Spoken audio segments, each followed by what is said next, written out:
تو ڈاکٹر مالک بلوچ صاحب، آپ نے عمرانی صاحب کی بات سنی. انہوں نے کہا کہ جس طریقے سے معاملات ہینڈل کیے جا رہے ہیں ہم اس سے مطمئن نہیں ہیں، مگر آج ڈی جی ISPR نے یہ کہہ دیا کہ بلوچ یکجہتی کمیٹی کے جو لوگ ہیں وہ دہشت گردوں کے پراکسیز ہیں. اب اس کے بعد آپ سمجھتے ہیں کہ مذاکرات ہو سکتے ہیں؟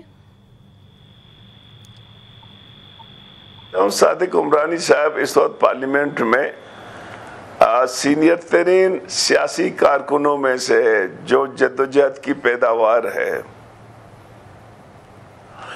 حقیقت یہ ہے کہ بلوچستان کا جو صورتحال ہے وہ کچھ نرالا ہے. یہاں پہ جو حکومت کر رہے ہیں شاید ان کے ہاتھوں میں بہت سے اختیارات نہیں ہیں. اگر ان کی خواہش بھی ہو وہ چیزیں آگے نہیں جا سکتی ہیں. باقی میں اگر آپ مجھے اجازت دیں گے 2-3 منٹ میں آپ کو اس کو بریف کر لوں گا کہ بلوچستان میں جو یہ انسرجنسی 35 سال کے بعد شروع ہوئی اس کی بنیادی وجہ کو ڈھونڈنے کی بجائے وہ اس میں ان لوگوں نے جو رائے اختیار کی اور خاص طور پر نواب اکبر خان کی شہادت کے بعد یہاں پہ بلوچ عوام میں اور بلوچ نوجوانوں میں ایک ریئیکشن پیدا ہوا. اب اس ریئیکشن کو بہتر انداز میں ریاست ڈیل کر سکتا تھا، لیکن یہاں جو مسئلہ اور مشکلات اٹھ گئے سب سے زیادہ مسئلہ ڈسپیئرنس کا تھا، بلوٹریٹڈ باڈیز کی تھی. اس سے چیزیں خراب ہوئی اور خاص طور پر میں اس کو زیادہ تفصیل میں نہیں جاؤں گا.